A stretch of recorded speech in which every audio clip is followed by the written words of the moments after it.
Anh đúng tí ơi, bỏ cá đủ đi một tí ơi. Bây giờ này, nó chị chấm bảo. Anh chị ngay nó. Sao này chị ngay đó chị? Ừ. Ngay cả ngắm biển tôi tiếc lệ à. Ôi, cắt trò thiệt. Dầu ăn. Ui trời.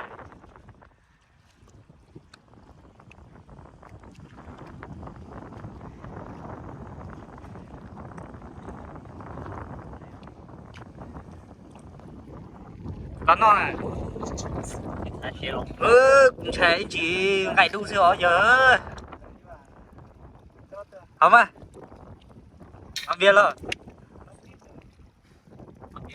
Không à? Ui chị lót cho mà. Nghe thấy chị. Nó thấy chỉ rồi sút đấy.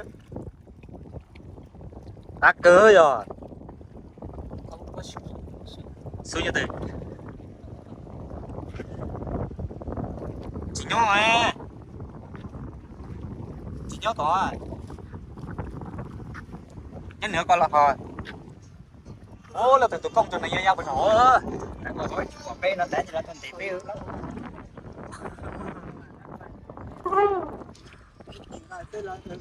Lấy quái sao thế à?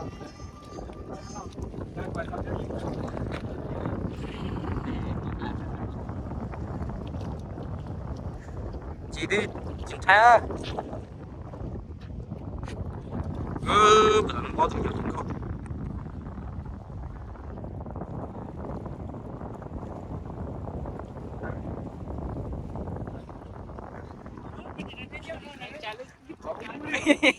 Con trai là giờ.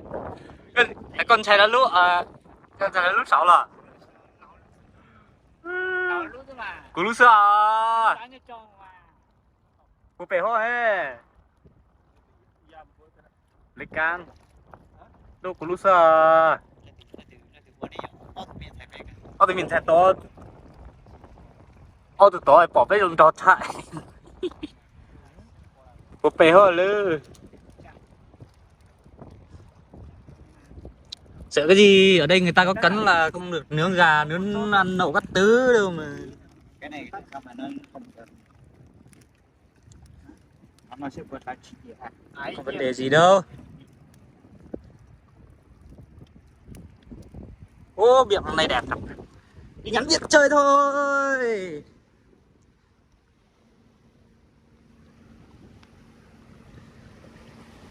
Đến lột tà nữa.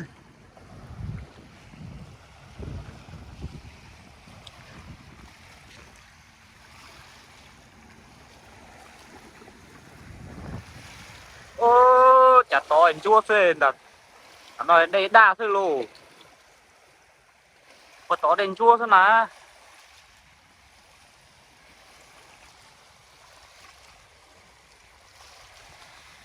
Đánh lồ là lồ.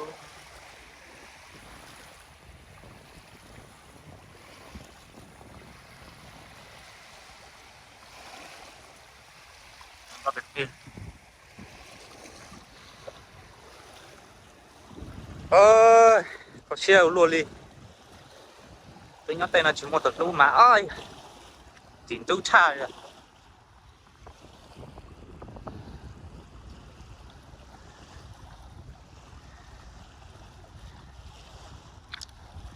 Có xe thập tới có đến đây là đà thì nó mà. Một trời lúa xiêm mà trời tí tung là xương đà ơi thì mà có các thù giúp cua tí là siêu chỉ có cái giá chỉ lý rồi đây đây đến đủ solo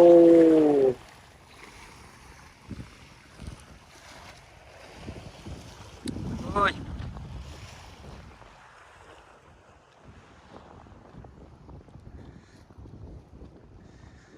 nó một tí nữa trong bột dứa nữa đi lọc cử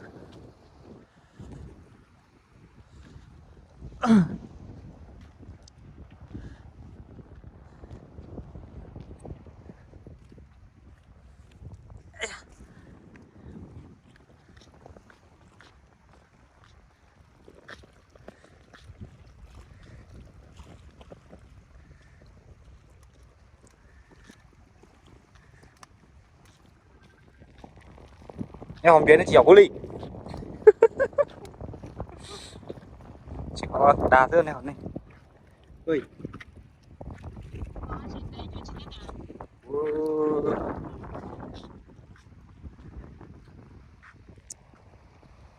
tiền lô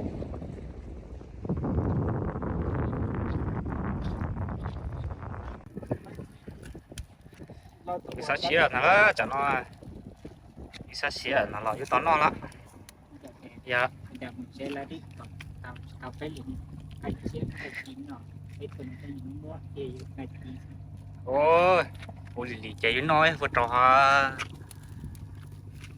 tôi dọn cho con lái đó giờ sắp bên nhẹ rồi sắp bên nhẹ đó cho tao khai tao xía quay quay vô một cái cái nó là cút tao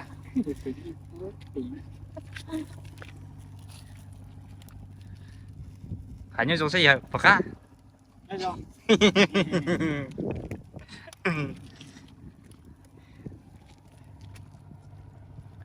xa cái xe tiền nọ thế này này cháu có tay giọt lỗ à nó cháu có tay giọt lỗ à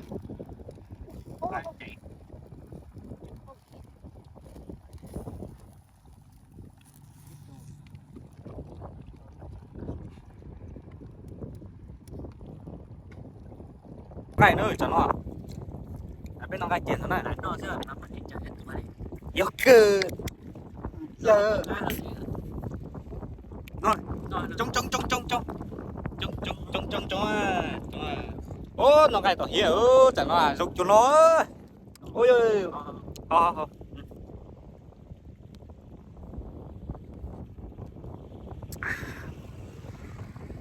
à hai bảy đỉnh tiền ok ơi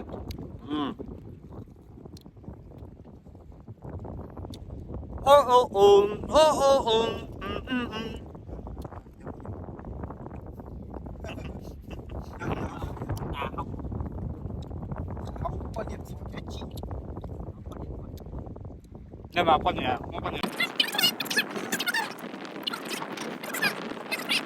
biết ơi ăn biết chưa